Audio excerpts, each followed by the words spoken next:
विन्ध्यासं ततो जयमुदीरयेत्। मूकं करोति वाचालं पङ्गुं लङ्घयते गिरिं यत्कृपातमहं वन्दे परमानन्दमाधवम्।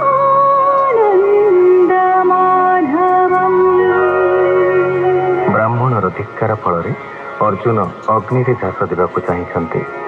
कृष्ण तांको निवारण करी सांगरे धरी दिव्य रथ आरोहण पूर्वक अनंत ज्योति समुद्र परपारे अवस्थित दिव्य भवन में उपनीत हेले। अनंत शय्याशायी परम पुरुषोत्तम भगवान अष्टभुज विष्णु को भेटिले। विष्णु कृष्णार्जुन को ब्राह्मण शिशु प्रत्यर्पण कले और यथाशीघ्र भूभार हरण कार्य शेष कर निकट को फेरी आसवा निर्देश देले। कृष्णार्जुन ब्राह्मण शिशु को धरी द्वारका फेरी पुणे समुद्र को अनाई बोलंती कृष्ण भाव वही। हे नदी शांत हे समुद्र तू किं पाए रात्रि निद्र। निद्रा न जाई नाद करू तू कृष्ण कथा की सुमरु। तार नयन बाणी छन्न जेमंत आंभर जीवन। से दोष तोते की बाधिला निश्चय जानिलु कृष्ण लीला। पुणी से चंद्र को अनाई बोलंती प्रिय भाव वही। कुमुद बंधु तु बोलाऊ मृग लांछन हृदय बहु। पूर्वे अर्जिला कर्म भोग एणु तो देहे क्षरोग। निज करमे क्षीण हेउ तु किं पारात्रे उदे नहु। मलया नील देखि भ्रमे विश्वासे बोलंती पवने। शुणितु कृष्ण वाक्य बंध भुवने बहु मंद मंद। कृष्ण लीला रे करु आशा जे भावे आंभर भरता। बोलंती मेघ को अनाई कृष्णर मित्र अटु तुही।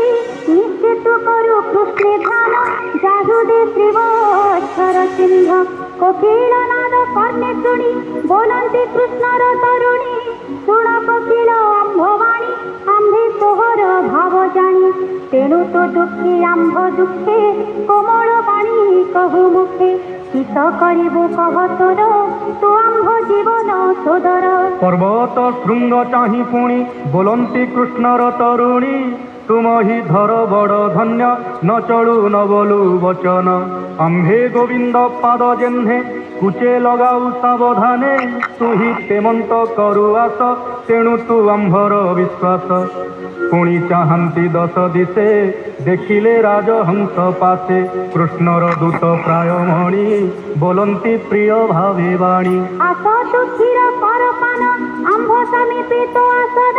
बसी तु कह कृष्ण कथा तो कहीं विश्वास व्यवस्था। भले की शांति दामोदर कह तु कपट न कर। कपट हृदय ताहार चंचल सुहृद विधार। एमंते कृष्णर कामिनी चित्ते निर्मल भाव घेनी। योगेश्वर को अगोचर अभय चरण जाहर। से हरि पादे भाव कले जन्म मरण निस्तरिले। से हरि गुण श्रुति पथे पशि कामिनी गण चित्ते। बले करई काममये जे भावे बसी नित्य ध्याये। ताहांकु स्वामी पणे पाई पादे सेवंती गृहे थाई। ताहांक तप के वर्णिव जहा वांछन्ति ब्रह्मा शिव। हेमंत प्रभु वनमाली वेद उचिते धर्म पाली। गृहस्थी धर्म अनुमति चतुर वर्ग सिद्धि अच्छी। 16 सहस्र सते नारी गृहे रमिले नर हरि। नारी मध्य अष्ट देवी कमलांते कृष्ण सेवी। हे आदि सकल युवती गोविंद गृहे पुत्रवती। कन्या के 10 सुत एक दुहिता हुए जात। पुत्रंक मध्य साधु धीर उत्तम अष्टादश वीर। सुयोद्धा रथी अनुपम शुणतु पुत्रंकर नाम। प्रद्युम्न दीप्तिमान भानु सांब मधुजे बृहद्भानु। चित्रभानु वृकरुण चित्रबाहुजे सुनंदन। पुष्कर वेद बाहुबेनी 14 श्रुत देव घेनी। विरूप कविजे नग्रोध प्रद्युम्न पुत्र निरुध। एहांक मध्य ज्येष्ठ भ्रात उत्तम रुक्मिणीर सुत।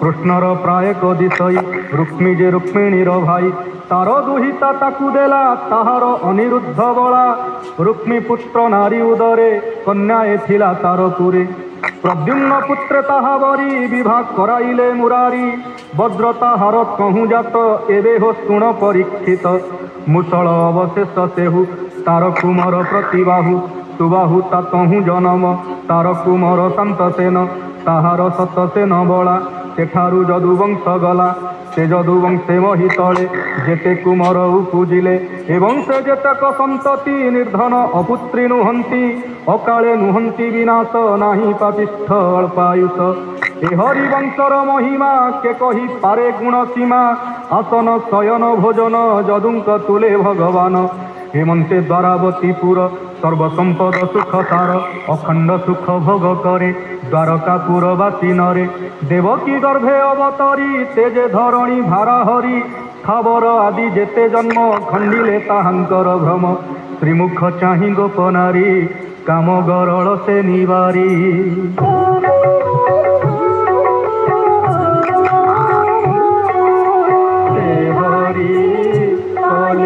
कर्म जेते संक्षेपे कहिली मुते एक कथा कर्णे जे शुणन्ति आनंदे हृदये गुणन्ति जन्म मरण संक नाही जे नित्ये कृष्ण मेरा गाई अमृत भगवत वाणी सुनि संसारु सर प्राणी बोलई दास जगन्नाथ दुजन हिते भागवत में कृष्णर महिमा जहन जाने शिव ब्रह्मा हे हरि आज्ञा सिरे बही गीते पारिली जहाँ कही प्रकृत भाषा एक बंध गीते अंधार भवबंध मुखार हीन मूढ़मती कृष्ण चरणे हेउमती गौतम कंध पुण्यवाणी शुणि संसारु हर प्राणी इति श्रीमद्भागवते महापुराणे परमहंस्यां संहितायां दशमस्कन्धे उत्तरार्धे श्रीकृष्णचरितानुवर्णनं नाम 97तम अध्यायः। एइठी शेष ହେଲା ଶ୍ରୀମଦ୍ଭାଗବତ ଦଶମ ସ୍କନ୍ଧର ଦ୍ୱାରକା ଲୀଳା।